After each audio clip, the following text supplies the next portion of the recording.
Kami akan membahasnya untuk Anda, pemirsa, bersama dengan narasumber yang telah hadir di Apa Kabar Indonesia Malam. Kita akan sapa satu persatu. Yang pertama sudah ada Prof. Erma Yuli Hastin yang merupakan peneliti Pusat Riset Iklim dan Atmosfer dari BRIN. Selamat malam, Prof. Erma. Selamat malam. Terima kasih sudah hadir secara langsung bersama kami. Kemudian di sebelahnya juga sudah ada Pak Nirwono Yoga yang merupakan ahli tata kota Universitas Trisakti. Selamat malam, Pak Yoga. Selamat malam, Mbak Tira. Selamat malam, Mbak Erna. Sehat selalu ya, Pak ya. Baik, kemudian juga bergabung melalui sambungan virtual sudah ada Dr. Ida Prabowardhani yang merupakan PLH Direktur Meteorologi Publik BMKG. Selamat malam, Bu Ida. Oke, kita sambil menunggu Bu Ida ya, saya akan langsung ke Prof. Erma terlebih dahulu. Prof. Erma, seperti yang tadi sudah kita dengar sama-sama bahwa saat ini nih informasinya, kondisi dan juga ancaman ini berkaitan dengan bibit siklon tropis yang infonya ini adalah 91S, kemudian juga 92P. Mungkin masyarakat masih awam, apa ini sebenarnya, Prof?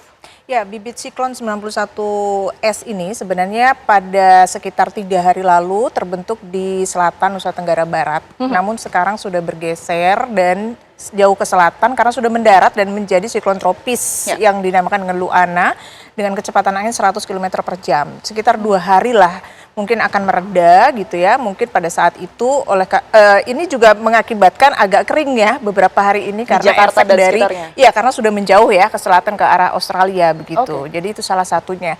Tapi pada saat prakondisi pembentukan bibit siklon ini kan menimbulkan peningkatan hujan kan. Nah, itu terutama terjadi setelah tanggal 17. Jadi kalau kita lihat data yang ada begitu ya, terutama wilayah Jawa bagian barat itu sekitar 17 sampai tanggal 25 itu ada peningkatan hujan yang saya kira cukup besar karena mungkin rata-ratanya sekitar 200 sampai 300 mm. Di Januari ya berarti ya? Ya, di Januari ini, 1 minggu terakhir ini begitu. Nah, ini kan efek dari prakondisi 91S itu gitu, salah satunya begitu ya. Baik, kalau disebutkan sebagai MJO ya, ini menjadi bibit banjir, kemudian juga hujan lebat, bahkan bencana hidrometeorologi lainnya. Apakah yang disebut MJO ini juga memiliki ancaman yang sama dengan bibit siklon tropis tersebut? Ya, MJO ini kan sebenarnya juga sama karena dia bergerak dari Samudra Hindia, jadi dia seperti membuat pergerakan awan secara masif itu masuk dari Samudra Hindia ke wilayah Indonesia, melintasi ekuator dan kemudian menuju ke Samudra Pasifik. Jadi tapi harus dilihat fase-fasenya dulu. Kalau fasenya memang dia lokasinya itu ada di Indonesia, biasanya fase 3 dan 4, maka itu akan menjadi ancaman. Tapi kalau fasenya berbeda gitu ya, fase 7 atau fase 6, maka itu tidak terlalu memberikan ancaman. Jadi memang ada fasenya, namun siklusnya ini kita bisa ketahui bahwa 1 bulan itu sekitar 2 kali penjalaran dari gelombang tersebut. Jadi kalau memang ada MJO, maka MJO ini juga bisa berinteraksi dengan aktivitas gelombang lain yang dinamakan dengan Rossby, sehingga itu bisa juga, dan sekarang juga sedang aktif begitu Rossby-nya. Nah, ini bisa memicu diantaranya peningkatan hujan, bahkan bisa ekstrim hujannya. Di atas 150 mm itu tercatat di DKI Jakarta kemarin, ya, tanggal 12 yang memicu hujan. Nah, itu beberapa efek bahwa interaksi gelombang ini bisa memicu intensitas hujan lebat, sehingga bisa ekstrim begitu. Oke, saya bergeser ke Pak Yoga. Pak Yoga, terlepas dari kondisi saat ini yang barusan saja kita dengar dari Prof. Erma begitu ya. Kalau tidak salah, silakan saya dikoreksi kalau salah. Di tahun 2025 saja ini nampaknya ada yang berbeda dengan kondisi masyarakat dalam kaitannya banjir begitu ya, lebih sering. Terlepas dari ini adalah 5 tahunan dari banjir, tetapi nampaknya terjadi lebih dari 3 kali Jakarta ini dilanda banjir. Apa yang sebenarnya salah secara tata kota, Pak Yoga? Ya, secara umum kita mencatat ada 3 ya, dengan adanya curah hujan dan intensitas hujan yang tinggi ya.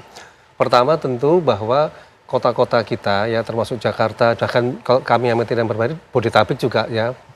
Yaitu pertama bahwa perkembangan kota-kota kita ini kan semakin berkurang daerah resapan airnya ya. Curah hujannya yang tadi rata-rata Bu Erna cerita 150, sekarang udah di atas 200-an. Nah, sekarang pertanyaannya, kalau daerah kita semakin padat, kemana daerah resapan airnya? Ya? Itu juga menjadi penanda utama ya. Pertama, kenapa dalam beberapa hari langsung bisa tergenang luas. Kedua, secara infrastruktur kota kita ya. Infrastruktur kota kita ini, seluruh kota-kota di Indonesia, saluran drainasenya itu dirancang tidak lebih dari 150 ternyata Mbak Era. Artinya kalau curah hujannya di atas 150, otomatis seluruh saluran drainase kota kita belum mampu mengantisipasi. Nah, dampaknya apa? Ya pasti kita lihat tadi di Bodetabek, termasuk Jakarta, bahkan beberapa kota, termasuk Pantura ya. Itu juga dengan mudah tergenang banjir. Nah, ketiga, ini menjadi catatan utama sebenarnya. Ternyata dalam tipe banjir ini kita menemukan ada 3 tipikal yang tentu penanganannya berbeda. Apa? Yang pertama adalah yang paling banyak terjadi kemarin itu adalah banjir lokal. Ya, banjir lokal dipengaruhi oleh sistem saluran drainase kota yang belum berfungsi optimal. Artinya PR-nya kan membenahi saluran drainase nanti. Ya.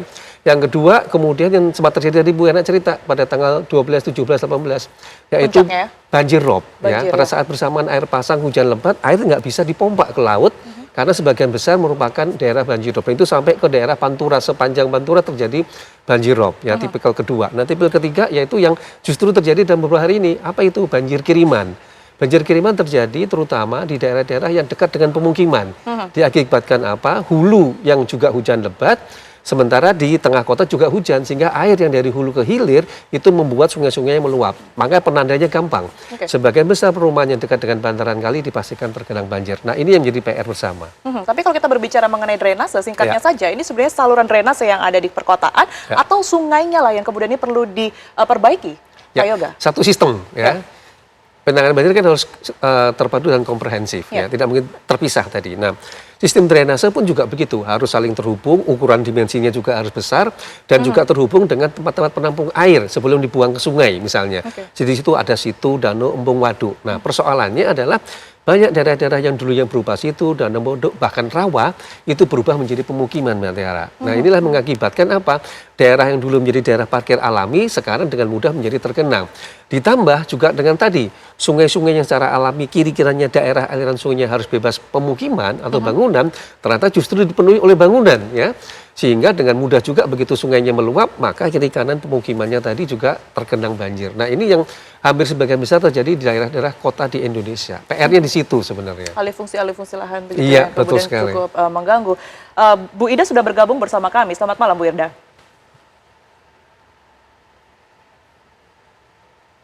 Pak Ida, mohon maaf sebelumnya. Pak Ida sudah tersambung bersama kami di Apa Kabar Indonesia Malam?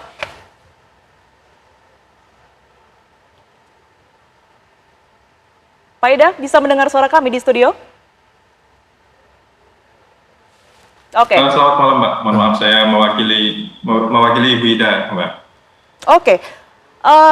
Mungkin bisa dijelaskan dari pihak BMKG, Pak. Ini kan memberikan prediksi dan juga peringatan dini bahwa 5 hari ke depan ini akan terjadi cuaca yang harus diantisipasi oleh masyarakat. Sebenarnya apa yang terjadi dan seperti apa prediksi BMKG saat ini, untuk saat ini?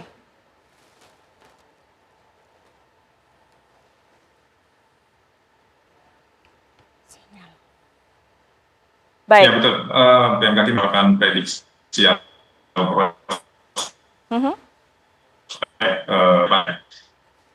terkait dengan kondisi. BMKG menganalisis beberapa kondisi di sini, yaitu kondisi El Nino yang pada kondisi La Nina lemah, kemudian indeks-indeks lain seperti SOI juga itu nilainya positif, kemudian MJO juga berada di fase 7. Jadi beberapa hal memang secara dari dinamika atmosfer memang saat ini, untuk hari ini sebetulnya, untuk hari ini dan 2 hari ke depan ada penurunan potensi curah hujan di sebagian besar wilayah Indonesia. Namun perlu diwaspadai juga nantinya untuk di tanggal 27-28 Januari ada potensi penguatan lagi di beberapa provinsi begitu ya. Terutama masih di sepanjang Pulau Jawa hingga Nusa Tenggara Timur begitu, Mbak. Baik, kalau untuk saat ini kita ketahui mulai dari Bandung ini ada bencana longsor begitu ya. Jakarta diguyur hujan lebat, bahkan beberapa titik banjir. Di Karawang juga masih tinggi begitu airnya. Apa yang bisa dijelaskan dari sisi prediksi BMKG? Ya betul, memang beberapa wilayah di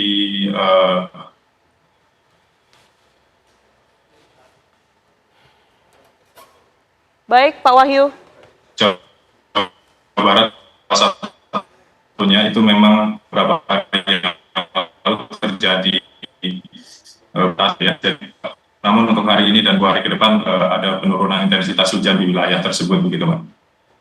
Baik, saya kembali ke Prof. Erma sambil kemudian ini memperbaiki sambungan komunikasi dengan Pak Wahyu. Kalau kita kaitkan dengan bencana Sumatera kemarin, apa yang kemudian ini bisa dimengerti oleh masyarakat ya berkaitan dengan adanya siklon tropis 91S, kemudian juga 92P, Prof. Emma, karena kita ketahui setelah adanya bencana tersebut nampaknya beruntun terjadi di sejumlah wilayah lainnya. Ya, saya kira bahwa hal yang paling penting itu adalah beradaptasi dengan kondisi krisis iklim yang sudah terjadi, begitu ya, sehingga kita membuat solusi-solusi yang sifatnya permanen. Tadi sudah disampaikan bahwa drainase diperbesar, diperlancar begitu ya, kapasitas tiap kota, karena penting untuk sains sendiri melihat solusi ini berkaitan dengan mewujudkan pengelolaan manajemen air tiap kota yang tidak hanya berorientasi secara konvensional kan mengalirkan air ke laut. Nah, orientasinya sekarang juga menyerap dan mengelola air hujan. Mengelola air hujan itu artinya bahwa di sana ada recycling, diserap dan disimpan.